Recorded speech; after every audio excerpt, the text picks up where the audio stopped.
Lithium beryllium boron वाला मैंने करा दिया था। Yes sir. यहाँ देखिए अभिनव में भी शायद थोड़ा सा उसमें मिस्टेक हो। Lithium beryllium boron carbon nitrogen oxygen fluorine और नियॉन। इसके आउटर मोस्ट सेल में कितने इलेक्ट्रॉन है? 8 है, 18th ग्रुप। ठीक है, ये 8 है। इसमें कितने हैं? 7। इसमें कितने हैं? 6। इसमें कितने हैं? 5। ऐसे ही कराया था ना। कार्बन का जो है यस 4 है। उसके बाद आ जाएगा आपके पास 3। उसके बाद आ जाएगा आपके पास 2 और उसके बाद आ जाएगा आपके पास 1। तो मैंने इसमें एक दिखाया था आपको कि इसका तो सबसे ज्यादा होगा। किसका ज्यादा होगा? सबसे नियॉन का होगा। उसके बाद क्या आएगा? फ्लोरीन का आएगा। उसके बाद ऑक्सीजन और नाइट्रोजन की बात करते हैं तो नाइट्रोजन हाफ फिल्ड होता है तो नाइट्रोजन का आता है और फिर ऑक्सीजन का आता है। फिर कार्बन बोरोन।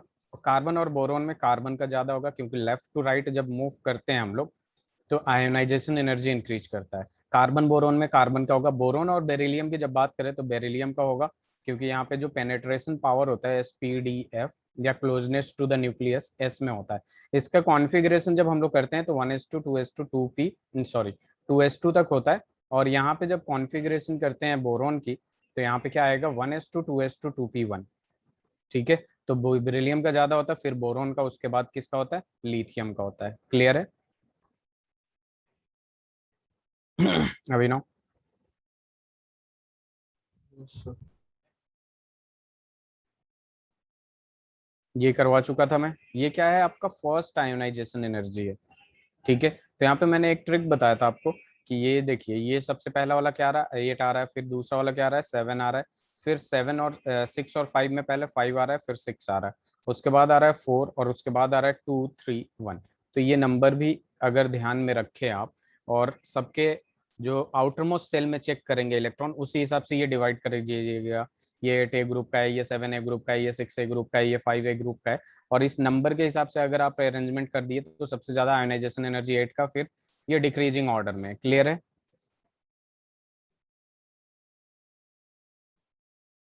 अभिनव?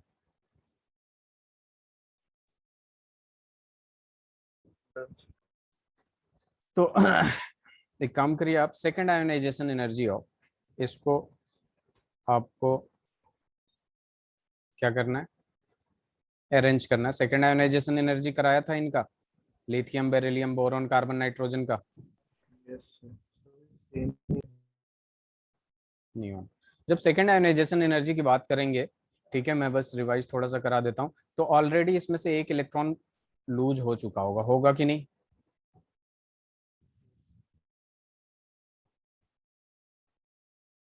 नाइट्रोजन प्लस ऑक्सीजन प्लस फिर ये क्या कहाँ चला जाएगा? F प्लस में चला जाएगा। और ये किस में चला जाएगा? Ni प्लस में चला Ne प्लस में चला जाएगा।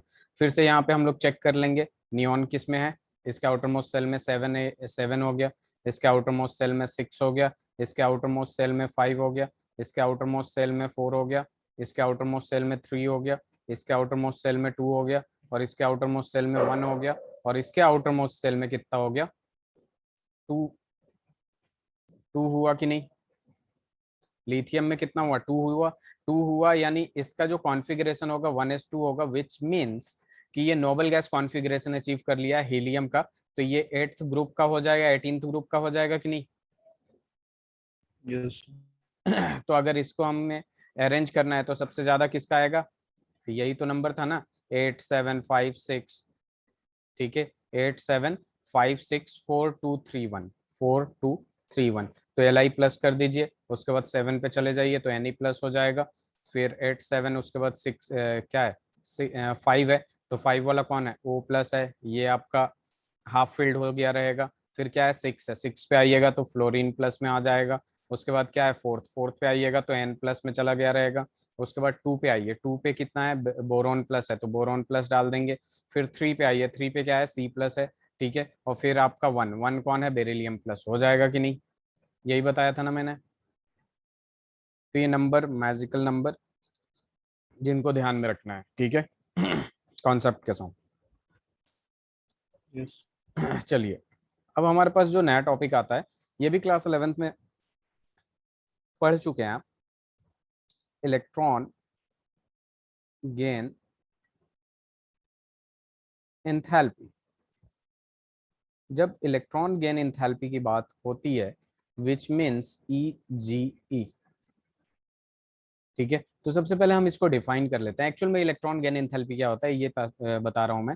कभी भी एक एलिमेंट को आइसोलेटेड गैसियस सिस्टम में ले जाते हैं और उसमें एक इलेक्ट्रॉन को ऐड करते हैं, तो यहाँ पे आएगा आपका A-, ठीक है, ये गैसियस स्टेट में। और यहाँ डेल्टा एच का वैल्यू दो चीज हो सकती है, नेगेटिव या फिर पॉजिटिव, ठीक है। हो सकता है कि कोई इलेक्ट्रॉन गेन करना चाहे, ठीक है, और वो ज्यादा स्टेबल हो जाए तो उसका वैल्यू डेल्टा एच का नेगेटिव आ जाए। हो सकता है कोई इलेक्ट्रॉन गेन नहीं करना चाहे, हम उससे जबरदस्ती गेन करवा रहे हैं, इलेक्ट्रॉन उसमें ऐड कर रहे हैं, तो उसमें क्या करना पड़ेगा, हमें हीट देना पड़ेगा, एनर्जी देना पड़ेगा, जिसमें क्या हो जाएगा, डेल्टा एच पॉजिटिव हो जाएगा। क्लियर है। जनरली फर्स्ट आयोनाइजेशन इंथैल्पी जो होता है, generally first ionization enthalpy, sorry, generally first electron gain enthalpy जो होता है वो पॉजिटिव नेगेटिव होता है। क्या होता है, वो नेगेटिव होता है। First electron gain enthalpy generally negative होता है, नेगेटिव और पॉजिटिव दोनों हो सकता है, लेकिन यहाँ पे क्या होता है, जनरली क्या होता है, नेगेटिव होता है, ठीक है। तो सबसे पहले हम इसे डिफाइन कर देते हैं कि the enthalpy change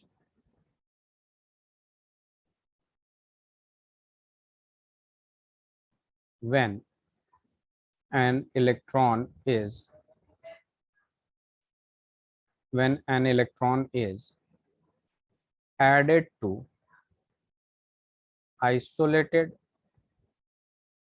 gaseous atom, when an electron is added to isolated gaseous atom to form anion is called electron gain enthalpy। तो एंथैल्पी चेंज होता है, ठीक है, जब हम इलेक्ट्रॉन ऐड करते हैं, जैसे यहाँ इनिशियल एंथैल्पी हो गया, यहाँ फाइनल एंथैल्पी हो गया, तो इनका जो चेंज होगा बेसिकली उसी को हम लोग क्या कहेंगे, इलेक्ट्रॉन गेन एंथैल्पी कहेंगे। Either it will be positive और negative, but first electron gain enthalpy will be negative generally, ठीक है। और ये पॉजिटिव नेगेटिव दोनों हो सकता है, तो ऐसे भी लिख सकते हैं हम लोग, first electron gain enthalpy may be negative और पॉजिटिव। इसी पॉइंट को ज्यादा फोकस रखिएगा, मे बी नेगेटिव और पॉजिटिव, ठीक है। First ionization enthalpy. अब आप ही से एक बात पूछता हूं कि हीलियम में एक इलेक्ट्रॉन ऐड करने जब जाएंगे, तो क्या हीलियम ये इलेक्ट्रॉन ऐड करना चाहेगा? No sir. नहीं करना चाहेगा। इट मीन्स हमें यहाँ एनर्जी देना पड़ेगा, तो एनर्जी देंगे तो डेल्टा एच क्या होगा, पॉजिटिव होगा कि नहीं, एंडोथर्मिक, यस। ठीक है। नाइट्रोजन की बात करें, ये ऑलरेडी हाफ फिल्ड है, ठीक है, इसमें इलेक्ट्रॉन ऐड करेंगे तो क्या ये एनर्जी चाहेगा, इलेक्ट्रॉन ऐड करना नहीं चाहेगा, यहाँ भी डेल्टा एच क्या आ जाएगा, पॉजिटिव होगा। ये सारे डेटा बेस्ड हैं, ठीक है, एक्सपेरिमेंटल है। अभी बहुत सारी चीजें ऐसी आएंगी एक्सेप्शंस टाइप, ये लिख लीजिए आप, हो गया। यस। ओके। अब देखिए एक चीज ध्यान में रखिएगा, जैसे मैं आपसे बताता हूं कि अगर डेल्टा एच का वैल्यू नेगेटिव है, डेल्टा एच का वैल्यू क्या है, नेगेटिव है, विच मीन्स कि अगर आपका electron, if electron gain enthalpy is negative, तो यहाँ पे इलेक्ट्रॉन ऐड करना इजी था या फिर टफ था?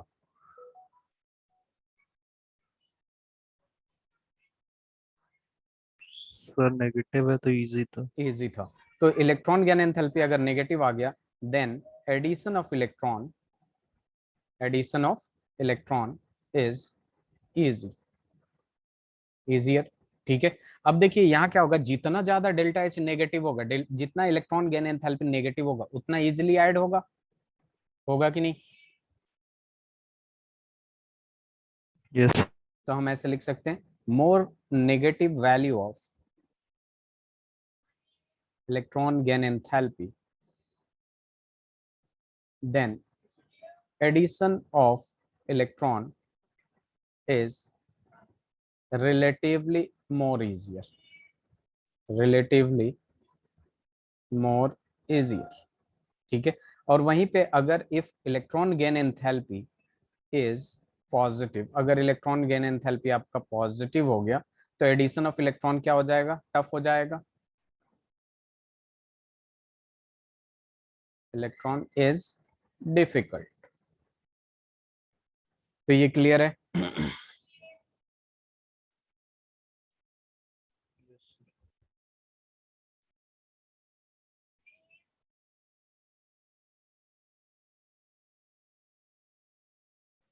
हो जाएगा अभिनव? हो गया। Done sir. ओके। अब देखिए यहाँ पे क्या बात आता है कि फैक्टर्स किस किस पे डिपेंड करता है। ठीक है, factors on which electron gain enthalpy depends. किन किन फैक्टर पे डिपेंड करता है इलेक्ट्रॉन गेन एंथैल्पी की जब बात करते हैं, तो सबसे पहला आता है आपका साइज ऑफ एटम। तो आपको ध्यान में होना चाहिए कि इलेक्ट्रॉन गेन एंथैल्पी जो होता है आपका inversely proportional to size of atom. ठीक है, दूसरा फैक्टर आ जाएगा आपके पास वही जेड इफेक्टिव।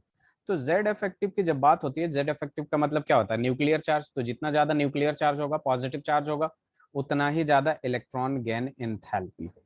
ठीक है, in electron gain enthalpy directly proportional to Z effective. Third आ जाता है आपका penetration effect, which means closeness to nucleus. ठीक है, एसपीडीएफ वाला जो मैंने आयोनाइजेशन एनर्जी में भी लिखवाया था, पेनिट्रेशन इफेक्ट। जब पेनिट्रेशन इफेक्ट की बात करते हैं हम लोग, ठीक है, तो ये क्या है? Closeness towards nucleus, closeness towards nucleus. तो यहाँ पे पेनेट्रेशन इफेक्ट की बात करते हैं तो हमारे पास सबसे ज्यादा किस में होता है? एस में होता है, फिर पी में होता है, फिर डी में होता है, फिर एफ में होता है। क्लियर है? और फोर्थ पॉइंट, जैसे आयनाइजेशन एनर्जी में था आपका half field and full field, half field and full field. तो जब हाफ फील्ड और फुल फील्ड की बात करते हैं तो ये दोनों के दोनों क्या होते हैं? स्टेबल कॉन्फ़िगरेशन होते हैं। क्या होते हैं? Stable configuration. तो स्टेबल कॉन्फ़िगरेशन जब होता है तो electron gain enthalpy becomes positive generally.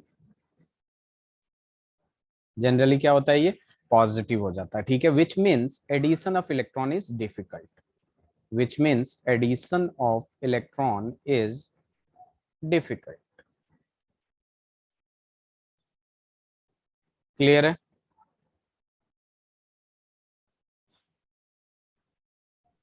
Clear sir. ठीक।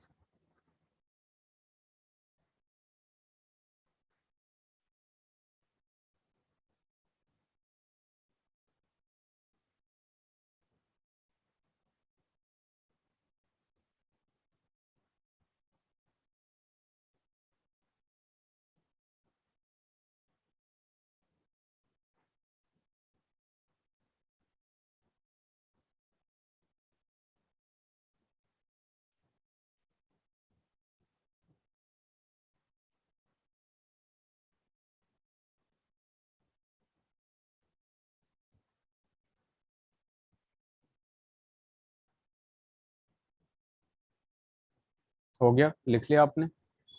यस। चलिए, अब यहाँ पे सबसे ज्यादा इंपॉर्टेंट ये है कि आप कुछ चीजों को ध्यान में रखें। ठीक है, जैसे सेकंड ग्रुप का मैं ले लेता हूँ। सेकंड ग्रुप में क्या होगा? बेरिलियम, मैग्नीशियम, ठीक है, बेटा मांगे, कार, स्कूटर, बाप, राज। और यहाँ पे ये सेकंड ग्रुप ले लिया मैंने। उसके बाद सीधे 15th ग्रुप की बात करेंगे। 15th ग्रुप, तो 15th ग्रुप में क्या होता है? Nitrogen, phosphorus, arsenic, antimony, bismuth. और उसके बाद सीधे 18th ग्रुप की बात करेंगे। तो 18th ग्रुप में क्या हो जाता है आपके पास?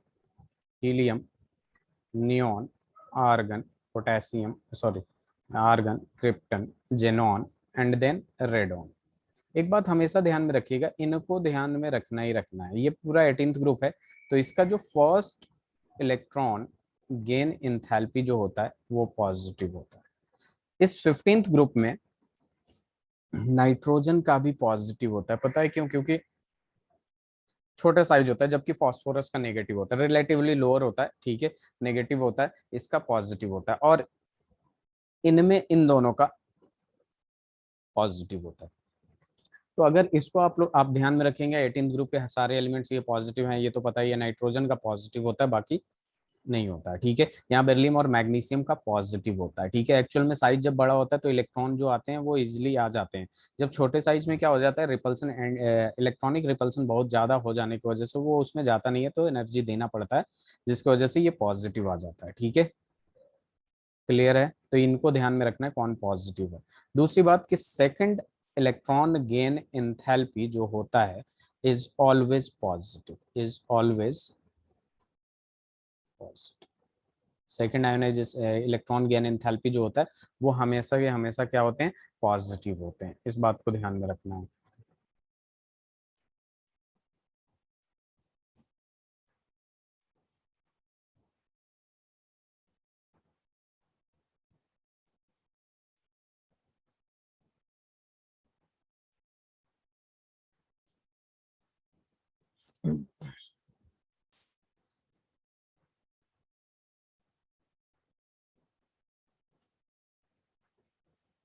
हो जाए तो बताइएगा। Done sir. अब देखिए, यहाँ पे first group, first second period लेते हैं, जैसे लिथियम हो गया, बेरिलियम हो गया, बोरोन हो गया, कार्बन हो गया, नाइट्रोजन हो गया, ऑक्सीजन हो गया, फ्लोरीन हो गई, और नियॉन हो गया। अब इसको हमें कंपेयर करना है कि सबसे ज्यादा इलेक्ट्रॉन गेन एंथैल्पी किसका ज्यादा होगा। तो ये देखिए, ये पॉजिटिव वाला था, ये पॉजिटिव वाला है, ये भी क्या है, पॉजिटिव वाला है, ठीक है। तो अब देखिए, सबसे ज्यादा किसी में होगा तो इलेक्ट्रॉन लेना कौन चाहेगा, फ्लोरीन लेना चाहेगा, यस ठीक सर। है। क्योंकि लेफ्ट टू राइट जब जाते हैं, लेफ्ट टू राइट जाते हैं तो इलेक्ट्रॉन गेन एंथैल्पी क्या होता है, इंक्रीज करता है, ठीक है। और नियॉन का तो पॉजिटिव होता है, तो ये सबसे लास्ट में आ जाएगा, ठीक है। नियॉन के बाद कौन सा जाएगा, आपका बेरिलियम जाएगा, क्योंकि यहाँ पे एस वाला होता है। और उसके बाद क्या होगा, नाइट्रोजन होगा, ठीक है। अब बात करते हैं सबसे ज्यादा किसका होगा, फ्लोरीन का होगा। फ्लोरीन के बाद किसका होगा, ऑक्सीजन का होगा। ऑक्सीजन के बाद किसका होगा, कार्बन का होगा। कार्बन के बाद किसका होगा, बोरोन का होगा, ठीक है। तो मैं अगर इसको सही से लिखूं तो सबसे कम ये नियॉन हो गया, फिर आ जाएगा आपका बेरिलियम, फिर आ जाएगा आपका नाइट्रोजन, फिर आ जाएगा आपके पास लिथियम, लिथियम के बाद आ जाएगा आपके पास बोरोन, बोरोन के बाद कार्बन, कार्बन के बाद ऑक्सीजन, ऑक्सीजन के बाद फ्लोरीन। तो सबसे ज्यादा क्या होगा, फ्लोरीन होगा, चूंकि इलेक्ट्रॉन गेन एंथैल्पी जो होता है इनवर्सली प्रोपोर्शनल टू साइज होता है। बाकी सबके लिए ये अप्लाई कर दीजिएगा, ठीक है। पॉजिटिव वाला आप हटा दीजिए और बाकी सबके लिए ये अप्लाई कर दीजिएगा, तो इजीली समझ में आ गया कि नहीं। सर फिर बेरिलियम और नाइट्रोजन में हमने साइज वाला ही लगाया है। देखिए, बेरिलियम और नाइट्रोजन की जब बात करते हैं तो यहाँ पे बेरिलियम बड़ा होगा और नाइट्रोजन क्या होगा, छोटा होगा, ठीक है। दूसरी बात कि यहाँ पे बेरिलियम जो होता है उसमें एस होता है 1s2 और 2s2, तो ये मोर पॉजिटिव हो जाएगा ना अगर इलेक्ट्रॉन ऐड करेंगे तो।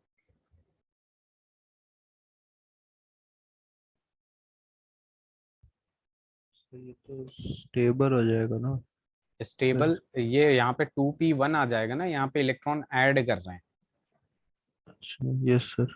और यहाँ पे क्या है, 2p3 है, ठीक है। इसमें भी ऐड करेंगे, दोनों में ही एडिशन होगा, लेकिन बेरिलियम जो होता है बेसिकली उसका ज्यादा होता है एज कंपेयर टू नाइट्रोजन, ठीक है। मतलब सॉरी, कम होता है as compare to nitrogen, nitrogen का सबसे ज्यादा होगा।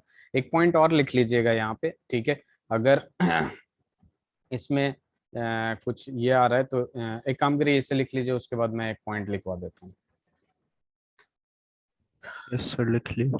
लिख लिया आपने, चलिए।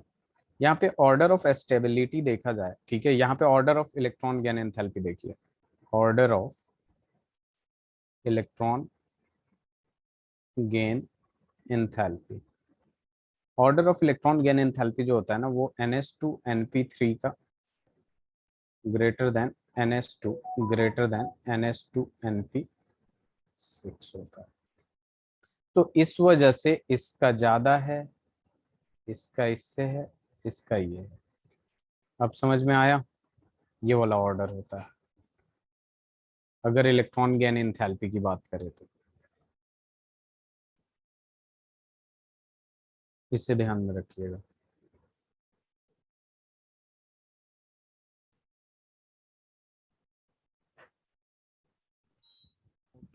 हो गया।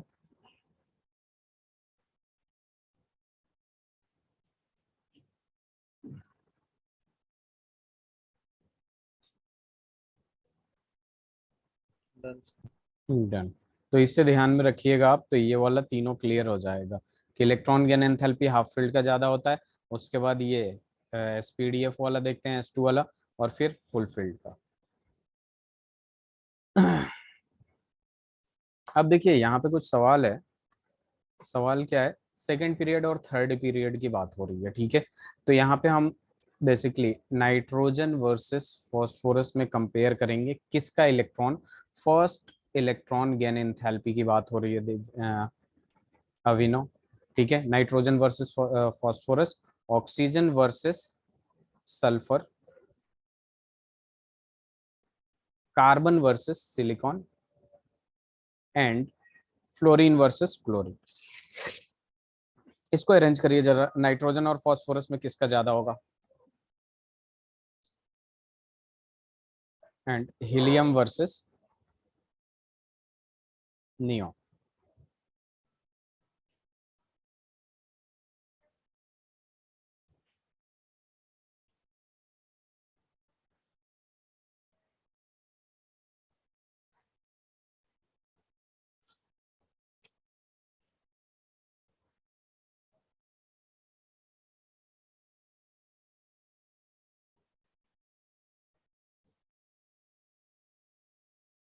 अविनो, सर नाइट्रोजन में ज्यादा वो लगेगी। फॉस्फोरस का ज्यादा होगा, नाइट्रोजन का कम होगा। एक्चुअल में यहाँ पे एडिशन ऑफ इलेक्ट्रॉन करिएगा तो due to smaller size electronic repulsion ज्यादा होगा, तो इसमें एनर्जी देने की जरूरत पड़ेगी, ठीक यस है। सर। और यहाँ पे जब फॉस्फोरस की बात करते हैं तो फॉस्फोरस का रिलेटिवली साइज ज्यादा होगा, तो इंटर इलेक्ट्रॉनिक रिपल्सन रिलेटिवली कम होगी, तो वो इजीली ले लेगा एज कम्पेयर टू नाइट्रोजन। तो इसका ज्यादा होगा फॉस्फोरस का। सिमिलरली सल्फर का ज्यादा होगा ऑक्सीजन से, सिलिकॉन का ज्यादा होगा कार्बन से, क्लोरीन का तो सबसे ज्यादा होता है पूरे पीरियोडिक टेबल में, है होता है कि नहीं। यस। जैसे फ्लोरीन मोस्ट इलेक्ट्रोनेगेटिव एलिमेंट, तो क्लोरीन का सबसे ज्यादा होता है पीरियोडिक टेबल में, सबसे ज्यादा आसान होता है ऐड करना क्योंकि ये सबसे ज्यादा एनर्जी रिलीज करता है, ठीक है। तो क्लोरीन का ग्रेटर देन फ्लोरीन होता है। हमें 16th ग्रुप पढ़ रहे हैं तो इस पे फोकस करने की जरूरत है। एक्चुअल में जैसे आउटरमोस्ट सेल में कितने इलेक्ट्रॉन है, 6 इलेक्ट्रॉन है, ठीक है। एक इलेक्ट्रॉन का जो एडिशन होता है तो यहाँ पे क्या हो जाएगा, रिपल्सन होगा। क्या होगा, रिपल्सन होगा। अब जब सल्फर की बात करेंगे तो इससे बड़ा होगा, ठीक है, 2, 4, 6, और एक इलेक्ट्रॉन को जब ऐड करेंगे हम यहाँ, तो यहाँ पे रिलेटिवली लोअर रिपल्सन होगा, रिलेटिवली लेस रिपल्सन, जिसकी वजह से ये इजिली इलेक्ट्रॉन ले लेगा एज कम्पेयर टू ऑक्सीजन। इस वजह से सल्फर का जो होता है वो ज्यादा होता है। तो यहाँ पे क्वेश्चन हमेशा पूछता है कि इसका रीजन पूछता है, तो यही वाली चीजें लिखेंगे, ड्यू टू कॉम्पैक्ट और smaller size of oxygen, then रुक जाइएगा, due to compact or due to a compact or a smaller size of oxygen, when we add electron it will fail more repulsion, due to which electron gain enthalpy decreases। समझ में आया। और जब sulphur की बात करते हैं तो sulphur is relatively larger than sulfur is larger than oxygen, ठीक है। the repulsion will be less, ठीक है। that's why it can easily take add electron or gain electron, and electron gain enthalpy increases। clear है। Yes. Slide change करूं, लिख लिया आपने। तो आपको ये करना है, ओ सही से टी ओ को इलेक्ट्रॉन गेन एंथैल्पी में लिखना है।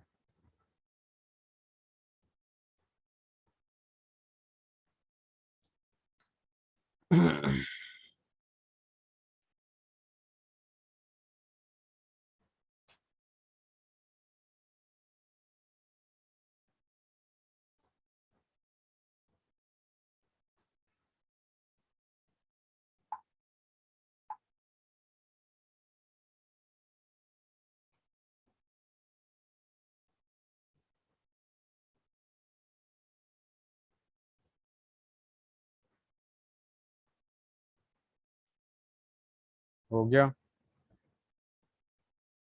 सर यही ऑर्डर होगा जो लिखा है। ये इस टाइप से होगा क्या या इस टाइप से होगा? नो सर, ये नहीं। रुक जाइए। ओ सही से टी ओ, बताइए जरा किस सर टाइप से होगा। पोलोनियम का सबसे ज्यादा, फिर हम्म टेलुरियम, फिर सेलेनियम, फिर। देखिए यहाँ होता क्या है। Down the group electron gain enthalpy decrease करेगा या इंक्रीज करेगा, ये बताइए। Sir increase. इंक्रीज करता है। Ionization energy, electron gain enthalpy की अगर बात करें हम लोग, तो यहाँ क्या लिखा था हमने?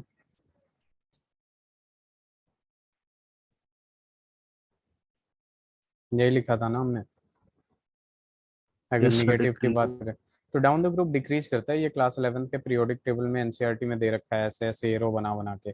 कभी ऐसे एरो बनाया है, कभी ऐसे एरो बनाया है, ठीक है।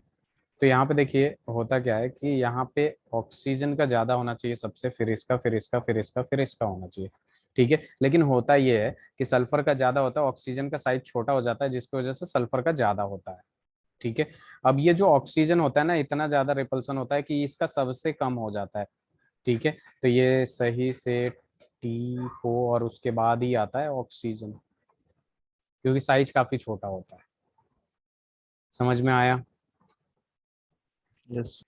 अब यहाँ पे हम 17th ग्रुप की भी बात कर लेते हैं, जैसे फ्लोरीन, क्लोरीन, ब्रोमीन, आयोडीन, ठीक है।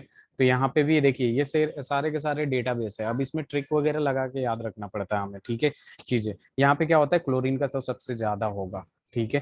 क्लोरीन का सबसे ज्यादा होगा, फ्लोरीन का उसके बाद हो जाता है, क्यों? क्योंकि ये नोबल गैस कॉन्फ़िगरेशन अचीव कर लेता है इजीली, ठीक है। ये सारे क्या एक एक ऐड करके अपना अपना नोबल गैस कॉन्फ़िगरेशन अचीव कर लेंगे कि नहीं? तो ये इस टाइप से होता है, क्लोरीन का सबसे ज्यादा, फिर फ्लोरीन का, फिर ब्रोमीन का, फिर आयोडीन का, ठीक है। नोवेल गैस कॉन्फ़िगरेशन अचीव करने की वजह से ये फ्लोरीन दूसरे नंबर पे ही आ जाता है। ये ना हाफ फिल्ड होता है और ना फुल फिल्ड होता है। तो फर्स्ट इलेक्ट्रॉन गेन एंथैल्पी ऐसे होता है 15th और 16th ग्रुप के, ठीक है। Yes.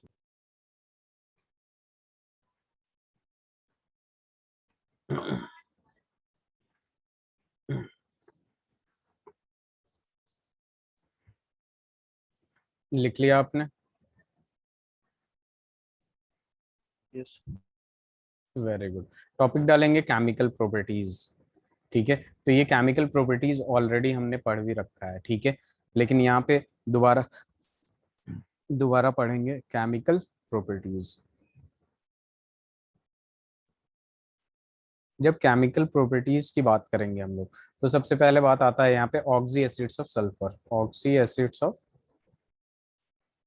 Sulphur. Oxy acids of sulphur की जब बात होती है अपने पास, ठीक है, तो यहाँ पे सबसे पहले बात आती है H2SO4 की, किसकी? सल्फ्यूरिक एसिड की। सल्फ्यूरिक एसिड, सल्फ्यूरिक एसिड का फॉर्मूला क्या होता है? H2SO4 होता है, ठीक है। इसका स्ट्रक्चर आप खुद बनाएंगे, ठीक है। फिर आता है सल्फ्यूरस एसिड।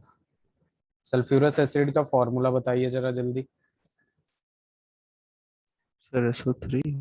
H2SO3, हाँ, ठीक है। उसके बाद आ जाता है आपके पास टू, थर्ड नंबर पे आ जाएगा पायरोसल्फ्यूरिक एसिड। क्या आ जाएगा? Pyrosulphuric acid. मैंने पायरो बताया था कैसे बनेगा,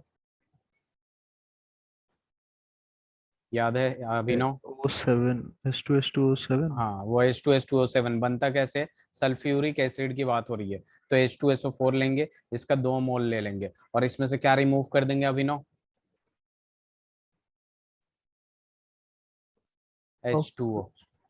क्या हम रिमूव कर देंगे? H2O कर देंगे, तो यहाँ H2S2O7 बन जाएगा। तो ये हो जाएगा पायरोसल्फ्यूरिक एसिड। तो स्ट्रक्चर की बात करें तो पहला वाला तो आपसे इजीली हो गया होगा, S double bond O double bond O, ठीक है, OH, ठीक है। ये वैलिड है, एक जब ट्रिक लिखवाया था मैं कि number of hydrogen is equal to number of hydro OH bonds, यही लिखवाया था, नंबर ऑफ OH बॉन्ड्स, यही लिखवाया था ना।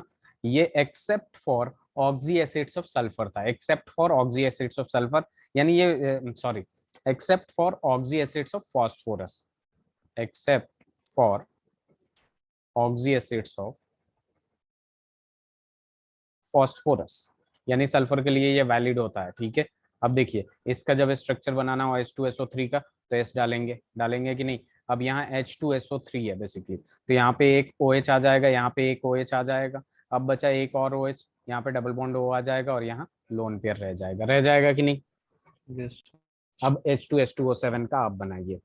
सल्फर के लिए मैंने अलग रूल लिखवाया था उसके स्ट्रक्चर के लिए, उसका करिए जरा।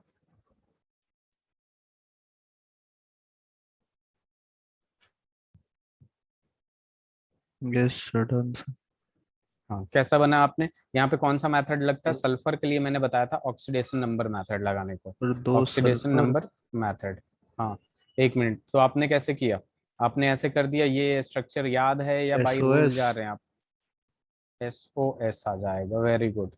ऑक्सीजन आपने रूल से किया है या फिर वो वाला लगा रहे हैं कि इवन नंबर ऑफ हाइड्रोजन और oxygen, sorry, even number of हाँ ऑक्सीजन और। सर, वही वाला याद है।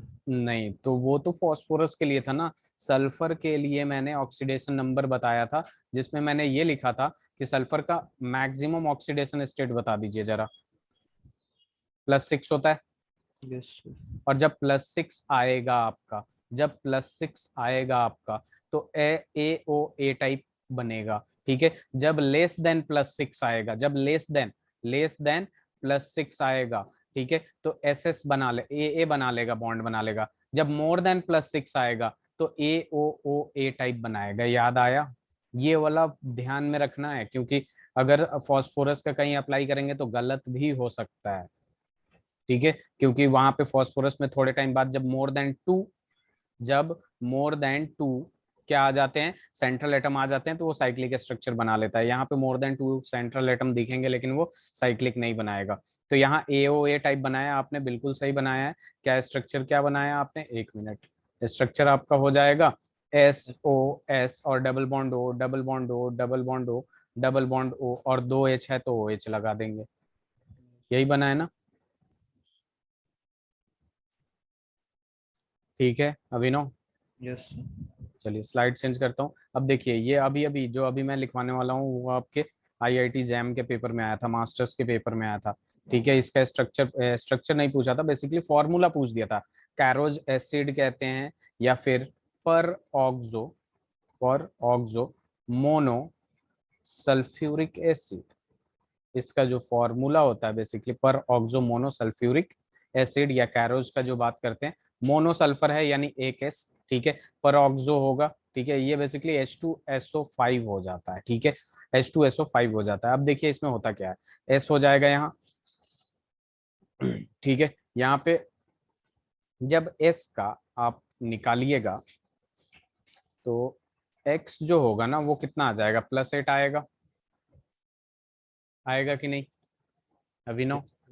अब देखिए जब ग्रेटर देन +6 आता है, तो वहां पे जो बॉन्ड बन रहा था SOO बन रहा था, उसके बाद S बन रहा था, है कि नहीं, यही बन रहा था ना।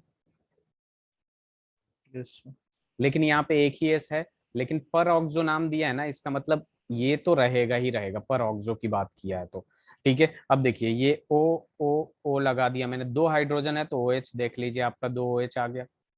ठीक है, 1 2 3 हाइड्रोजन हो गया, चौथा हाइड्रोजन इधर, पांचवा हाइड्रोजन इधर। ये किसका है फॉर्मूला है, कैरोज एसिड का। ये जैम में अभी पूछा था आपका लास्ट ईयर। ठीक है, बहुत सारे फॉर्मूले थे, ओलियम भी था, तो उसमें बस दे रखा था मास्टर्स के पेपर। हो गया ये। Done sir. अब हम बात करेंगे थायोसल्फ्यूरिक एसिड। थायोसल्फ्यूरिक एसिड, इसका फॉर्मूला बता सकते हैं आप। देखिए जब भी थायो बता दे आपको, जब भी थायो बोल दे, यानी ऑक्सीजन को रिप्लेस करना है आपको सल्फर से। 1 ऑक्सीजन एटम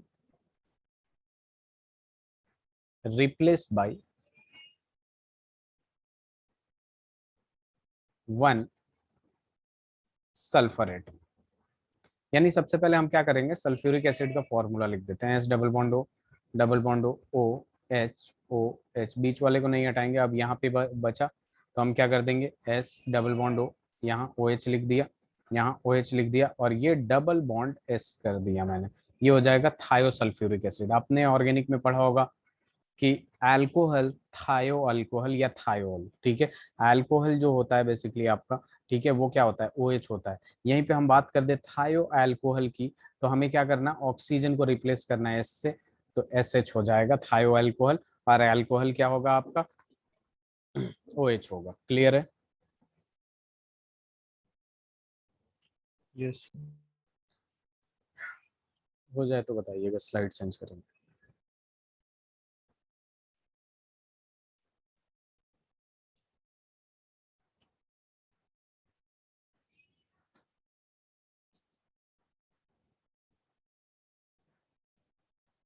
डन। ओके।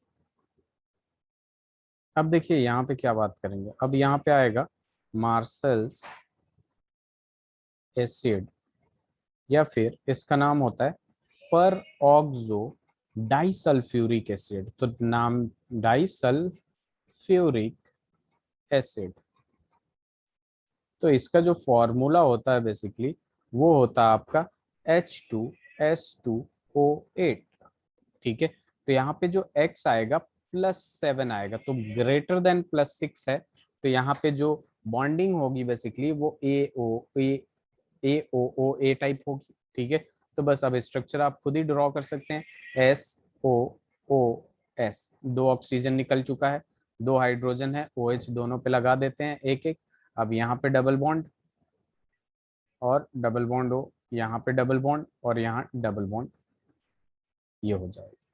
इसके बाद बात करेंगे हम लोग थायोसल्फ्यूरस एसिड।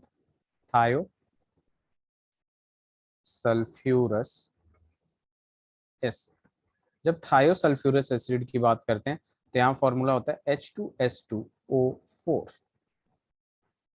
ठीक है।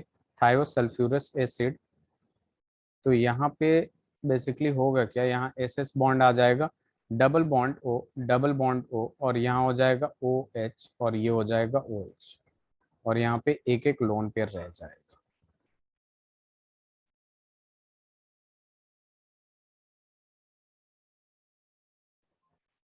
तो ये होता है थायोसल्फ्यूरस एसिड, हो गया।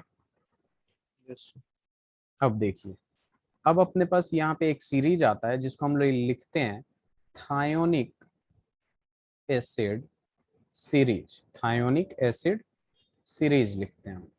तो बेसिकली थायोनिक एसिड सीरीज की जब बात करते हैं हम लोग, तो ये जो सीरीज होता है इस पे डिपेंड करता है H2SXO6, और ये जो X होता है वो वैरी करता है 2 to 5, 2 to 5 वैरी करता है। तो यहाँ पे अगर सबसे पहले, ठीक है, अगर इसका स्ट्रक्चर बनाए तो ये कुछ ऐसा स्ट्रक्चर बनाता है, S डबल बॉन्ड O और इधर OH तो रहेगा ही रहेगा, फिर यहाँ पे S आ जाएगा जो कि X टाइम पे होगा, और फिर S डबल बॉन्ड O और ये हो जाएगा OH। जस्ट सपोज हमने क्या किया कि X = 2 ले लिया, ठीक है, क्योंकि ये 2 से ही स्टार्ट होता है और 5 तक जाता है। तो हम जब X = 2 लेंगे तो हमारे पास क्या आएगा, H2S2O6 आ जाएगा।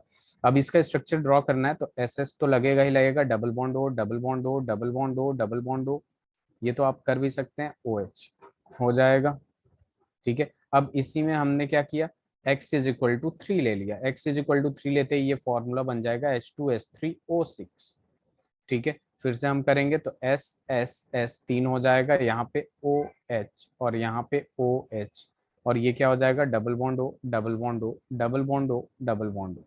अगर अपने पास है X = 4, तो हमारे पास क्या आ जाएगा, H2S4O6, तो यहाँ पे आ जाएगा S और यहाँ पे double bond O, double bond O, double bond O, double bond O, और ये हो जाएगा OH और ये हो जाएगा OH।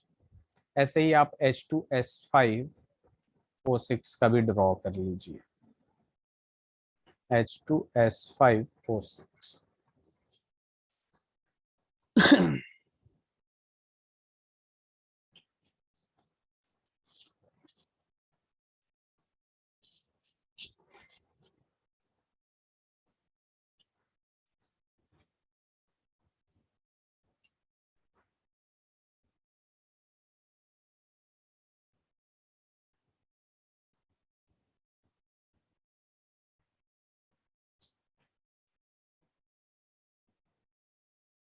डन। H2S5O6 भी कर लीजिएगा। चलिए अब देखिए अपने पास क्या आता है, रिएक्टिविटी टुवर्ड्स हाइड्रोजन। ठीक है, बेसिकली हमें हाइड्राइड ऑफ ग्रुप 16 की बात कर रहा हूं मैं। Reactivity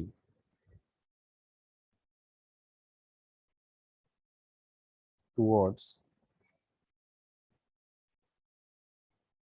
hydrogen, reactivity towards hydrogen की बात करते हैं हम, तो ये मतलब क्या है, हाइड्राइड ऑफ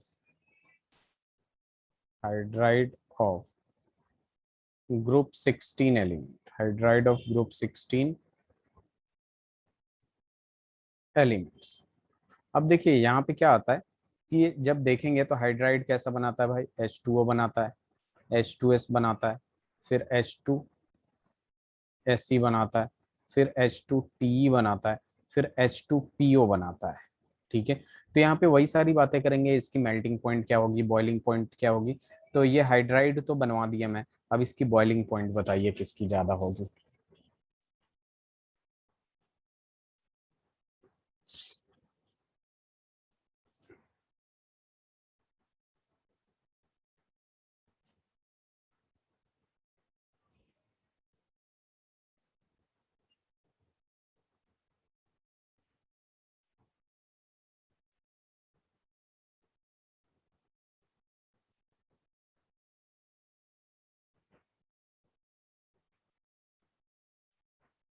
सर H2O की हाईएस्ट होगी। उसके बाद,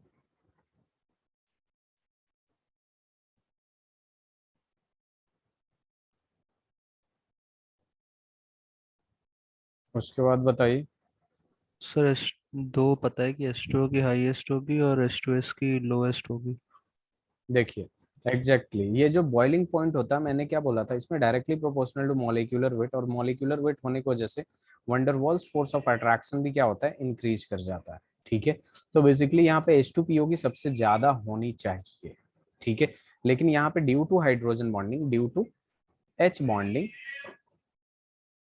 ये जो होता है सबसे ज्यादा H2O की होती है। उसके बाद सीधे सीधे आ जाता है H2PO की होती है, फिर आ जाता है आपका H2TE हो जाता है, और उसके बाद आता है आपके पास H2SE, और उसके बाद आता है आपका H2S। क्लियर है, Yes. इसे लिख लीजिए। अब यहाँ पे एक सवाल पूछता है कि why H2O is liquid, why H2O is liquid but H2S is gas. ठीक है, तो इस सवाल को भी लिख लीजिएगा, अभी मैं जवाब लिखवाता हूँ।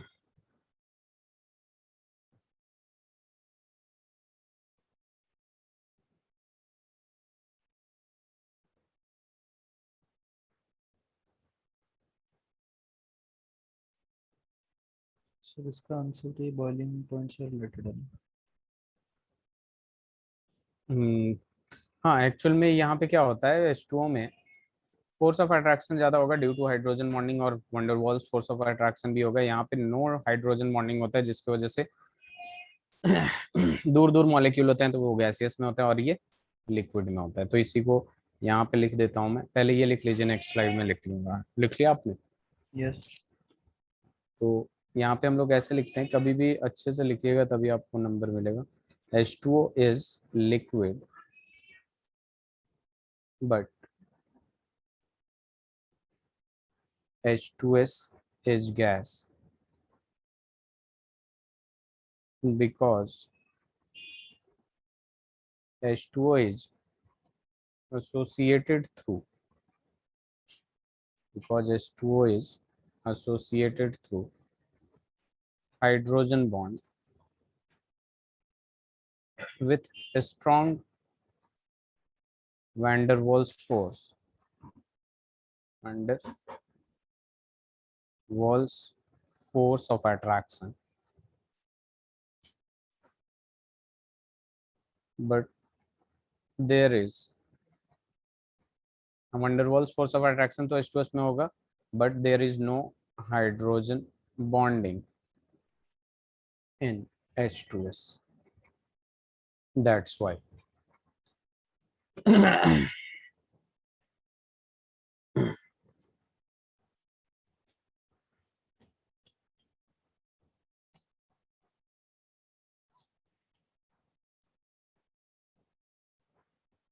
हो गया।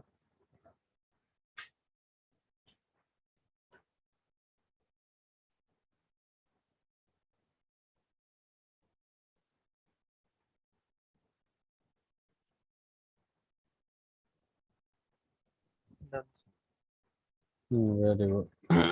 चलो, अब यहाँ पे मेल्टिंग पॉइंट की बात करेंगे अभी ना। मेल्टिंग पॉइंट,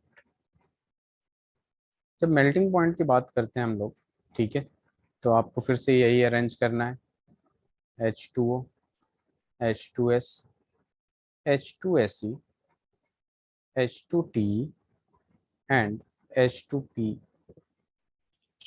मेल्टिंग पॉइंट बताइए।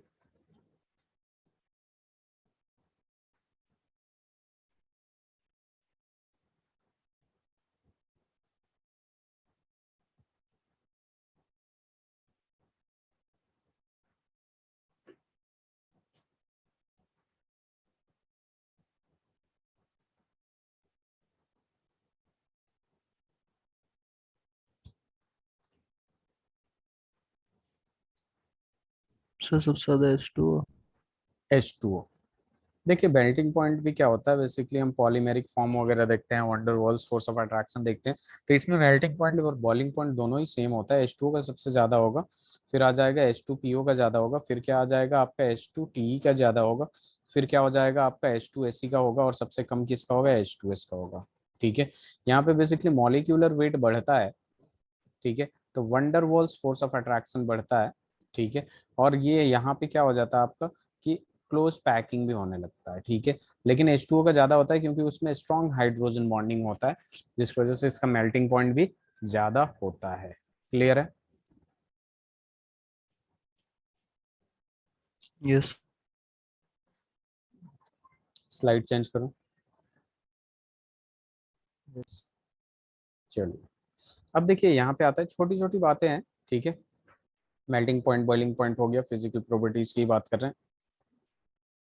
एसिडिक कैरेक्टर, जब एसिडिक कैरेक्टर की बात होती है अपने पास, तो एसिडिक कैरेक्टर आपको फिर से यही अरेंज करना है। H2O, H2S, H2Se, H2Te, H2PO।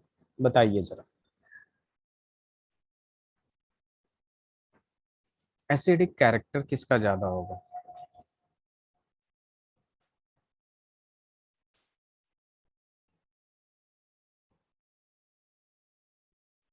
Sir down the group increase करेगा, क्यों? क्योंकि सर हाइड्रोजन देना आसान हो जाएगा। हाँ बिल्कुल सही आपने बोला। यहाँ क्या होगा, बॉन्ड डिसोसिएशन एनर्जी जो है बेसिकली ये डिक्रीज करेगा, क्योंकि यहाँ पे देखिए, यहाँ शुरू करते हैं, बॉन्ड लेंथ इंक्रीज करेगा तो बॉन्ड डिसोसिएशन इंक्रीज डिक्रीज करेगा, तो रिमूवल ऑफ H+ जो है वो इंक्रीज कर जाएगा। अगर रिमूवल ऑफ H+ इंक्रीज कर गया, दैट मीन्स एसिडिक कैरेक्टर जो है अपने पास, वो भी क्या हो जाएगा, इंक्रीज कर जाएगा। ठीक है, तो इसका जो होगा आपका वो ये वाला हो जाएगा। ठीक है, सबसे कम किसका होगा, H2O का होगा। ठीक है, तो अब इसको सेंटेंस में भी मैं लिख देता हूँ। ठीक है, कि H2PO is a stronger acid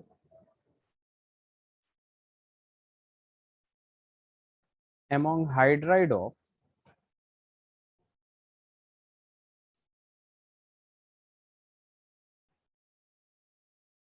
group 16 because H2PO has low bond dissociation energy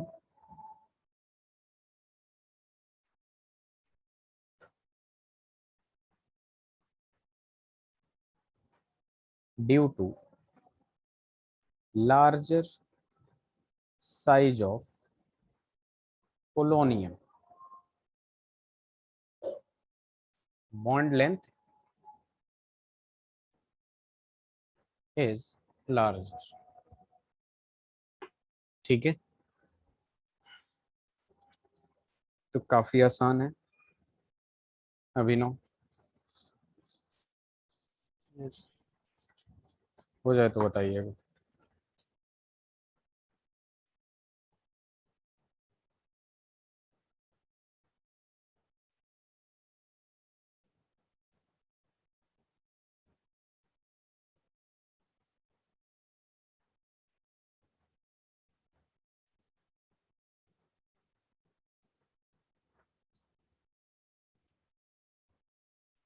done sir. Very good. अब हम फोर्थ जो बात करेंगे वो रिड्यूसिंग नेचर की बात करेंगे, रिड्यूसिंग कैरेक्टर की बात करेंगे। तो आपको फिर से बताना है ये रिड्यूसिंग नेचर है, जो रिड्यूसिंग कैरेक्टर है हाइड्राइड्स ऑफ ग्रुप 16 एलिमेंट्स जो कि है आपके पास, बार बार यही चीज लिखना है, H2O, H2S, H2Se, H2Te and H2PO। बताइए सर।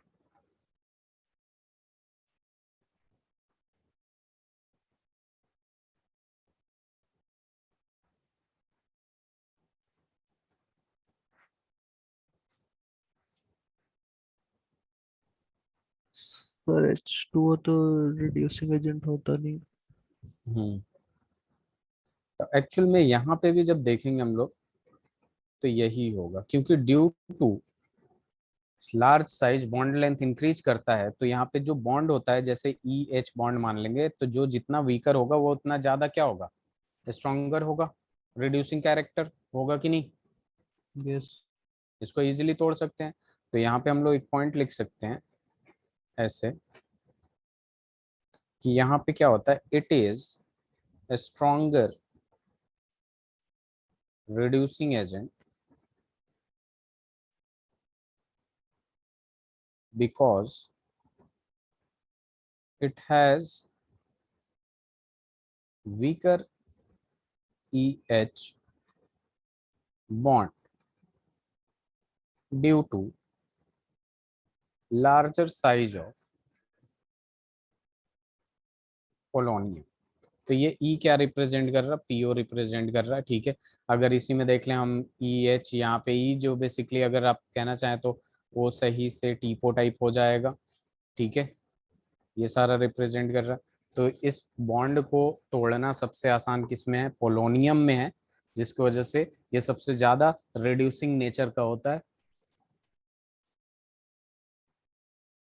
रिड्यूसिंग कैरेक्टर होता है इसके पास।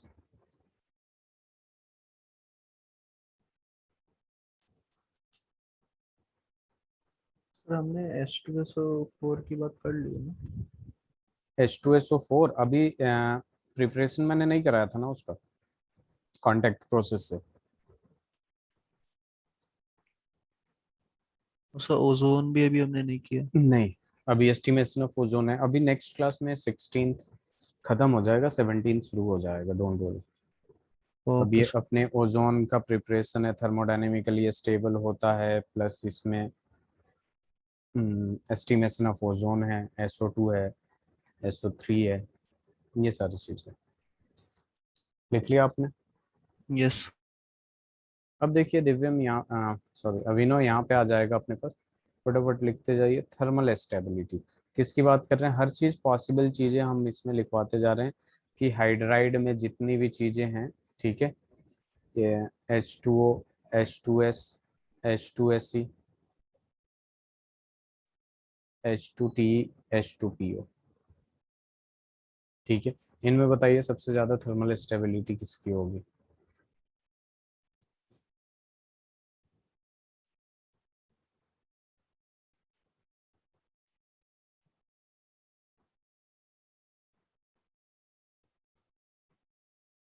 सर वही सेम ऑर्डर होगा।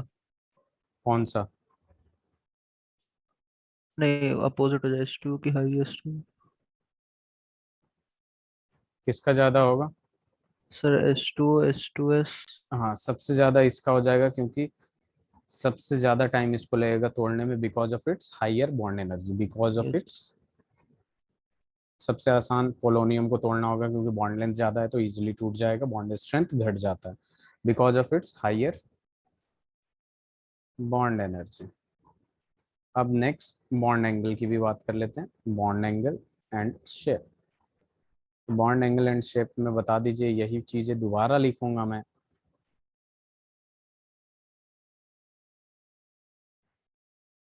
H2O, H2S, H2Se, H2Te, H2PO। Bond angle सबसे ज्यादा किसका होगा, H2O को। H2 होगा। सबसे पहले हम क्या देखते हैं, बॉन्ड पेयर देखते हैं। बॉन्ड पेयर देखेंगे, दो दो दो आ जाएगा। लोन पेयर देखेंगे, लोन पेयर भी देखेंगे इक्वल है, ठीक है। अब हाइब्रिडाइजेशन ही देखते हैं बेसिकली, उसके बाद लोन पेयर देख लेते हैं। सबका sp3 आएगा, इसका इसका इसका सबका sp3। तो अब हम इलेक्ट्रोनेगेटिविटी लास्ट फैक्टर होता है चेक करने का। Electronegativity directly proportional to electronegativity of central atom directly proportional to bond angle, और electronegativity of surrounding atom directly proportional inversely proportional to bond angle. तो सबसे ज्यादा जो बॉन्ड एंगल किसका होगा? हाइब्रिडाइजेशन देख लेते हैं, फिर लोन पेयर देख लेते हैं। लोन पेयर जिस पे ज्यादा होता है उसका बॉन्ड एंगल डिक्रीज कर जाता है। इनकेस लोन पेयर भी सेम हो गया, इलेक्ट्रोनेगेटिविटी देखते हैं। इलेक्ट्रोनेगेटिविटी अगर सेंट्रल एटम का देख रहे हैं ज्यादा है तो बॉन्ड एंगल ज्यादा होगा। इलेक्ट्रोनेगेटिविटी अगर सराउंडिंग एटम का ज्यादा है तो बॉन्ड एंगल डिक्रीज कर जाएगा। ये चीजें मैं उसमें भी बताया था। Yes. चलो वेरी गुड, हो गया। ठीक। ओके, ठीक है टाइम।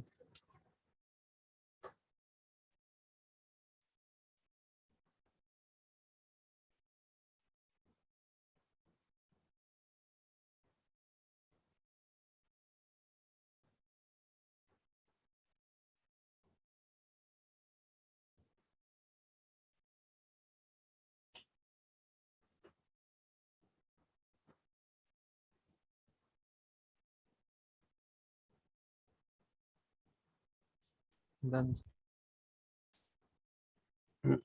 चलो अब यहाँ बात करेंगे हम लोग अभी ना रिएक्टिविटी टुवर्ड्स ऑक्सीजन के। ऑक्सीजन तो यहाँ दो टाइप का बनता है, रिएक्टिविटी टुवर्ड्स ऑक्सीजन। जब रिएक्टिविटी टुवर्ड्स ऑक्सीजन की बात करते हैं हम लोग, तो यहाँ पे देखिए आ जाता है अपने पास डाई ऑक्साइड EO2, और दूसरा आ जाता है अपने पास ट्राई ऑक्साइड EO3। दो टाइप का ऑक्साइड बनाता है, EO2 एंड EO3।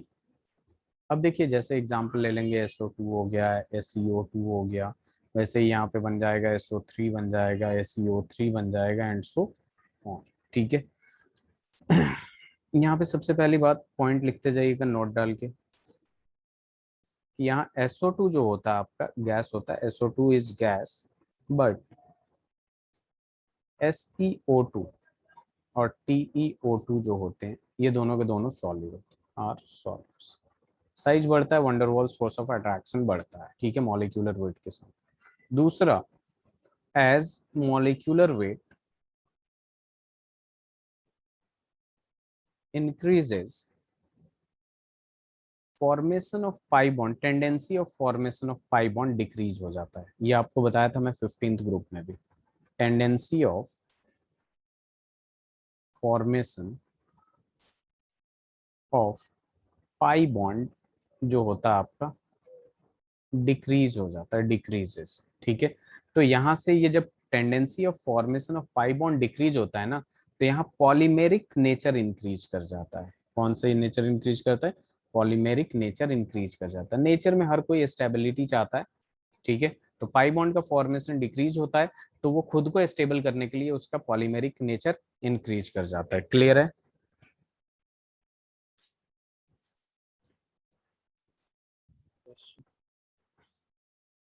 इससे लिख लीजिए। फिर इसी का थर्ड पॉइंट है कि SO2 जो है मल्टीपल बॉन्ड क्यों बनाता है, SeO2 और TeO2 जो होता है।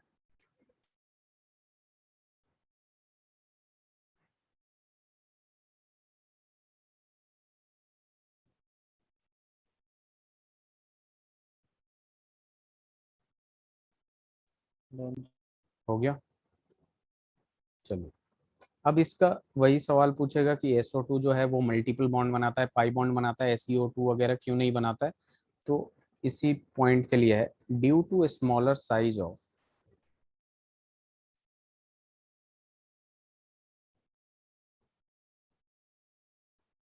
Sulphur it forms 2p3p।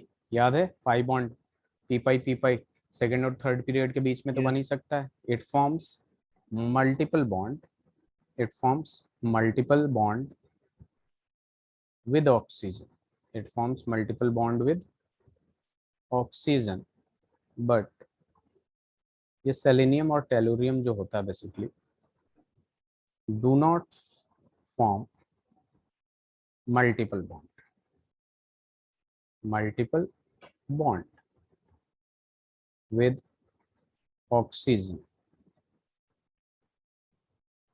therefore they form single covalent bond, single covalent bond with network structure.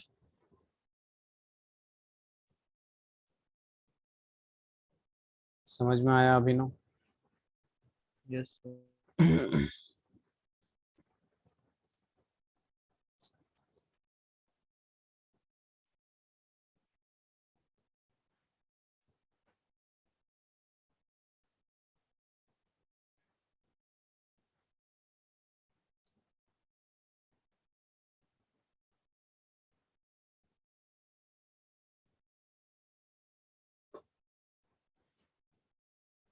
हो जाए तो बताइएगा।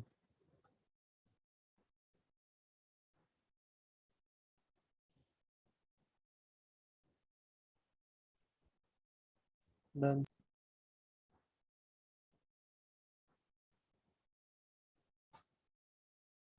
यहाँ देखिए, यहाँ पे क्या होता है कि जो SO2 होता है आपका,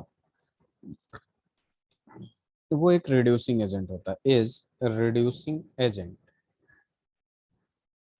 बट TeO2 जो होता है आपका is oxidizing agent, is oxidizing agent. तो सबसे पहले तो हम ये देख लेते हैं कि ऑक्सीडाइजिंग एजेंट क्या होता है, रिड्यूसिंग एजेंट क्या होता है। तो जिसका ऑक्सीडेशन होता है वो रिड्यूसिंग एजेंट होता है, और जिसका रिडक्शन होता है वो ऑक्सीडाइजिंग एजेंट होता है। यानी रिड्यूसिंग एजेंट को इन शॉर्ट हम ये कह सकते हैं, इलेक्ट्रॉन जो लूज करता है वो रिड्यूसिंग एजेंट होता है, और इलेक्ट्रॉन जो गेन करता है वो ऑक्सीडाइजिंग एजेंट होता है। यही होता है ना। यहाँ पे जब देखेंगे हम लोग कि SO2 और TeO2 की जब बात कर रहे हैं हम लोग, तो ये +4 में है और ये भी यहाँ पे किसमें है, +4 में ही है। ठीक है, लेकिन हमें पता है कि सल्फर डाइऑक्साइड का स्टेबल कॉन्फ़िगरेशन जो होता है, ठीक है, वो किसमें इजीली कन्वर्ट हो जाता है, ये S+4 का जो होता है उससे ज्यादा स्टेबल होता है +6 में। किसमें होता है, +6 में होता है। ठीक है, ये स्टेबल होता है। तो यहाँ पे लॉस ऑफ इलेक्ट्रॉन हो रहा है, क्या हो रहा है, लॉस ऑफ इलेक्ट्रॉन हो रहा है। तो ये S+4 है ना, जो इजिली किस में कन्वर्ट हो जाता है, S+6 में कन्वर्ट होता है, जिसकी वजह से ये स्ट्रॉन्ग रिड्यूसिंग एजेंट होता है। जबकि TeO2 की बात करते हैं तो TeO2 लूज नहीं करता है, गेन करता है, इलेक्ट्रॉन गेन करता है, जिसकी वजह से वो ऑक्सीडाइजिंग एजेंट होता है। तो यहाँ पे हम सल्फर के बारे में लिख सकते हैं कि the stability of +6 oxidation state is higher in sulfur,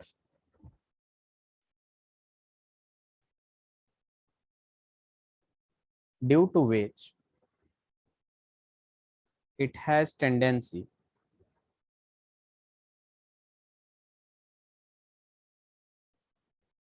to lose electron and becomes reducing agent, and becomes reducing agent, Ra।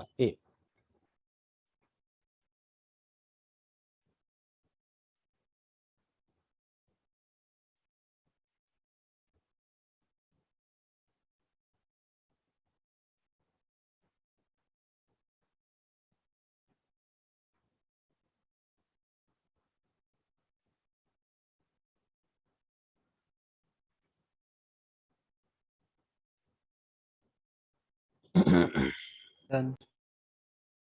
दूसरी बात, एक और इम्पॉर्टेंट बात जिससे आपको ध्यान में रखना है कि टॉप टू बॉटम जैसे जैसे जाते हैं अपना रिड्यूसिंग नेचर जो होता है वो डिक्रीज करता है। ठीक है, क्योंकि टॉप टू बॉटम आता है तो +6 ऑक्सीडेशन स्टेट डिक्रीज करता है, इस वजह से। तो हम लिख सकते हैं फ्रॉम टॉप टू बॉटम, उसी में top to bottom reducing nature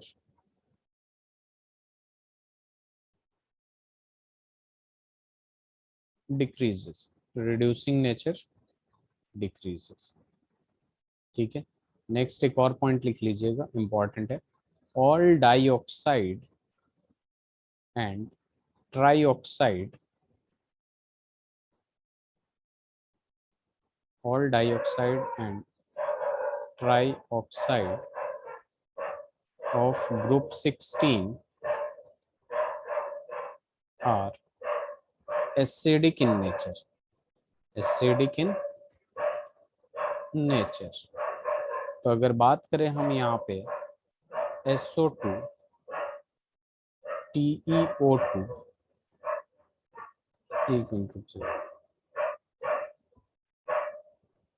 SO2 and SO3 में कौन ज्यादा एसिडिक है?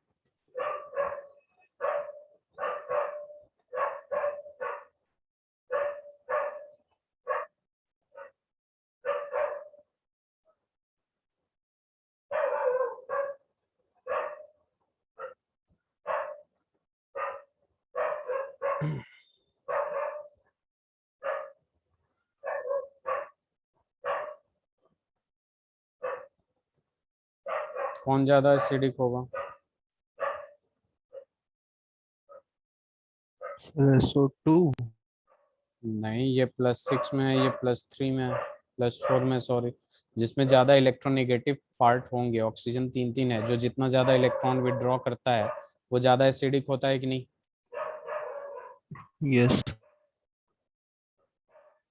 इस बात को ध्यान में रखिएगा, ये इम्पोर्टेंट है। लिख लिया आपने? यस। चलिए, अब देखिए हम लोग क्या बात करेंगे, रिएक्टिविटी टुवर्ड्स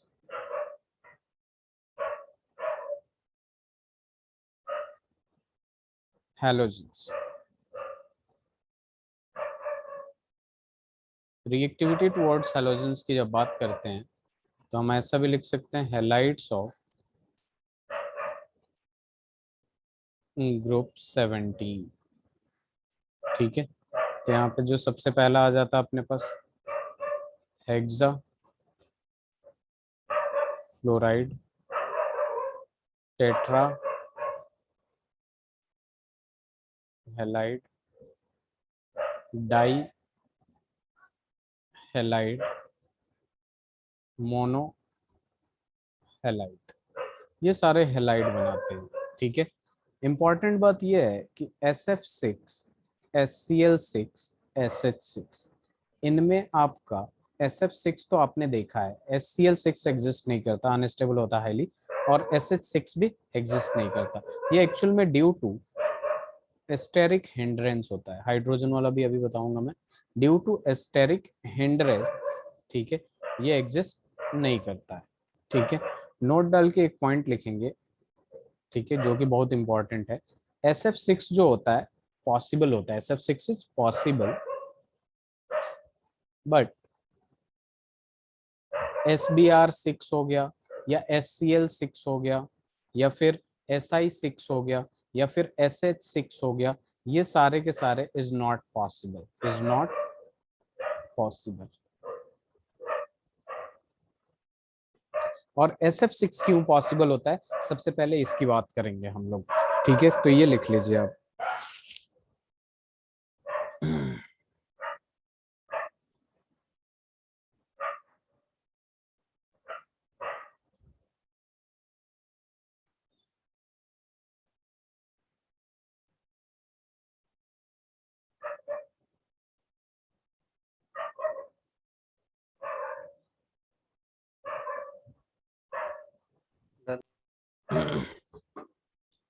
तो देखिए यहाँ पे अभिनव अपने पास क्या आ जाता है, SF6 क्यों पॉसिबल है।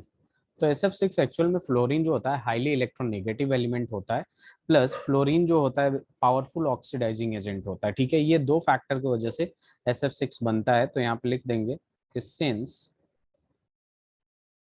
Fluorine is powerful oxidizing agent and highly electronegative, highly electronegative, due to which it can oxidize sulfur to its maximum oxidation state +6। इस वजह से SF6 पॉसिबल होता है, ठीक है। लेकिन जब बात करते हैं हम लोग, but chlorine, bromine, iodine are less electronegative and weak oxidizing agent या वीक ऑक्सीडाइजिंग पावर लिख लीजिए, ये और अच्छा लगेगा, power. It doesn't oxidize sulphur to its maximum oxidation state,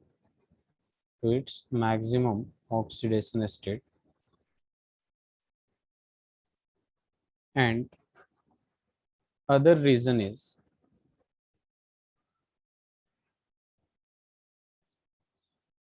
there will be steric crowding, इस वजह से ये फॉर्मेशन नहीं हो पाता है। ठीक है अभिनव।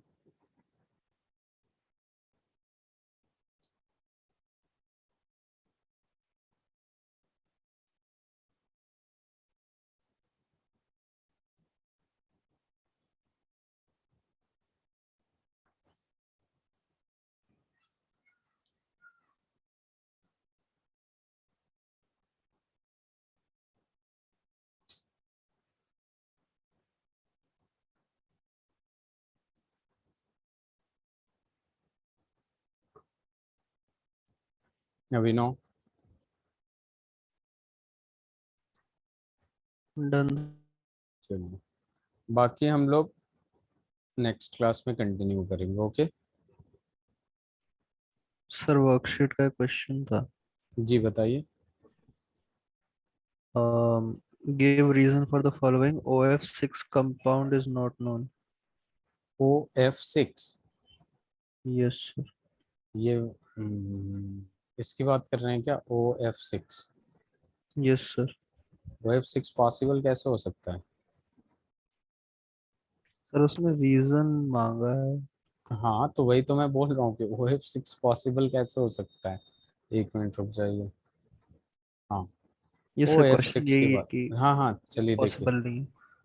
पॉसिबल क्यों नहीं है? ऑक्सीजन का देखेंगे 1s2 2s2 2p4 होगा। 2d yes. एग्जिस्ट करता है? बताइए। नो। नहीं एग्जिस्ट करता है। चलिए इन केस F6 है तो चलिए इसको हम इसको तो 2p4 को 2s2 देखिएगा तो इसमें 2 इलेक्ट्रॉन होगा, और 2p4 में देखेंगे तो हमारे पास 1 2 3 4। अब इसको ऐसा तो है नहीं कि इसके पास इतना जगह है कि हमने एनर्जी दिया और इलेक्ट्रॉन को 2d में डाल दिया, यहाँ के इलेक्ट्रॉन को 2d में डाल दिया, फिर आपके 6 के 6 अनपेयर्ड इलेक्ट्रॉन मिल गए और फ्लोरीन उसके साथ शेयर कर लिया। ठीक है, समझ रहे हैं बात को? Yes sir. ये तो पॉसिबल नहीं है ना। तो इस वजह से यहाँ पे 2d नहीं, 2d एग्जिस्ट नहीं करता ना, because there is no vacant orbital. जैसे PCl5 NCl5 क्यों नहीं बनाता? PCl5 एग्जिस्ट करता है, ठीक है, और NCl5 एग्जिस्ट नहीं करता है क्योंकि वैकेंट ऑर्बिटल नहीं होता। तो वैसे ही अगर F6 आके लग रहा है इसमें 6 fluorine, that means oxygen must have 6 unpaired electron ताकि शेयरिंग कर ले। और यस। ये